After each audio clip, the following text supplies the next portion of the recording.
computadores, mesmo os mais rudimentares, conseguem processar mais informações do que qualquer ser humano.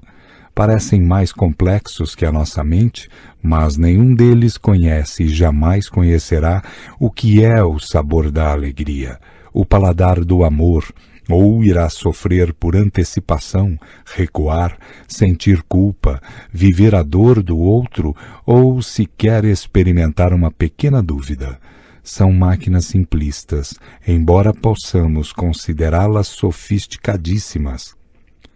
Qualquer ser humano, seja um mendigo socialmente renegado, uma pessoa em surto psicótico ou um alcoólatra caído pelas ruas sem nenhum controle sobre si mesmo, é milhões de vezes mais complexo do que a mais complexa das máquinas criadas pelo homem.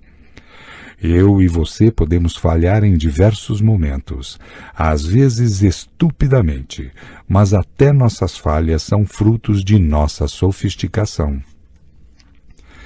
Nossas gritantes diferenças em relação aos computadores não estão no mundo da lógica, e sim no universo da consciência existencial e das funções da inteligência que ultrapassam os limites da lógica.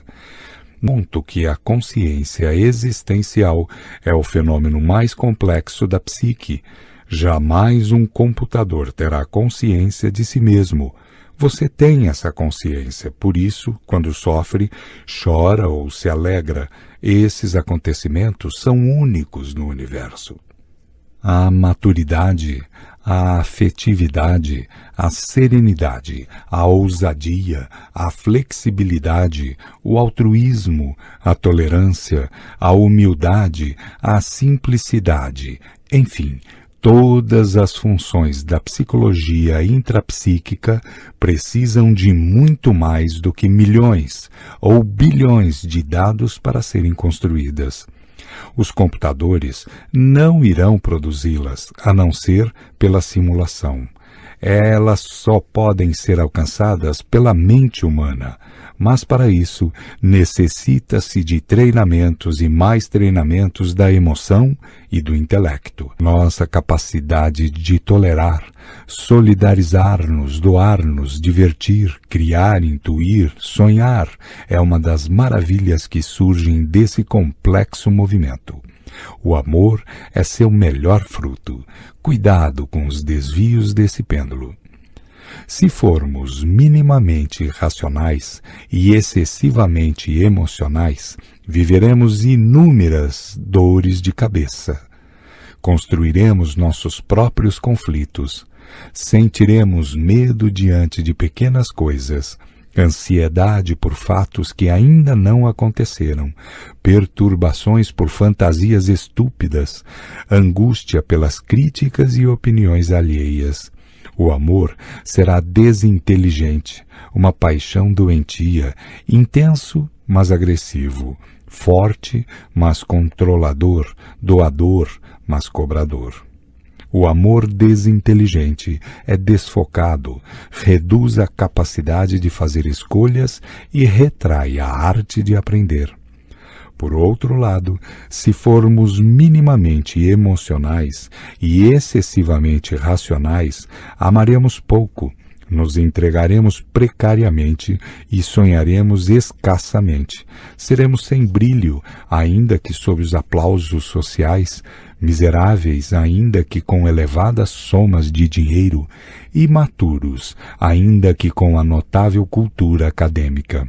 Os que pautam sua agenda quase somente pela razão, chafurdam na lama do tédio, não conquistam, são previsíveis, engessados, sem criatividade, não encantam a si nem aos outros. O amor precisa de doses elevadas de emoção, mas sem dispensar doses serenas da razão. Tem de correr riscos, mas sem abrir mão de pensar nas consequências. Necessita da entrega, porém sem esperar demasiadamente o retorno.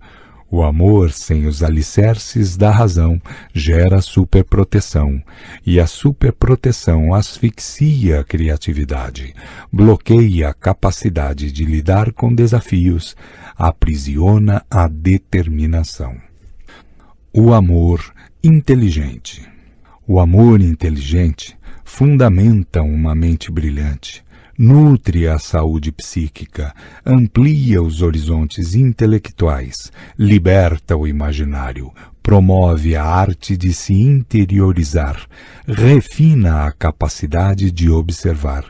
Quem ama constrói janelas light nos solos conscientes e inconscientes de sua memória. Essas janelas iluminam o eu como o autor da história, realçam o princípio do prazer, alicerçam a autoestima, cristalizam a relação consigo mesmo e com os outros. Você vive o amor inteligente? Os que são destituídos desse amor perdoam pouco, mas julgam muito. São frágeis para abraçar, mas fortes em excluir. São lentos em se doar, mas velozes em dar as costas. São, portanto, ótimos para conviver com máquinas, mas péssimos para se relacionar com seres humanos. E como seres humanos, ainda que não saibam, clamam pelo amor como sedento que em terra seca procura por água, mas desconhece sua fonte. Não poucas vezes tive de reconhecer minha debilidade, admitir que me faltava o amor inteligente. Como um sedento, procurei esse amor para reescrever minha história emocional.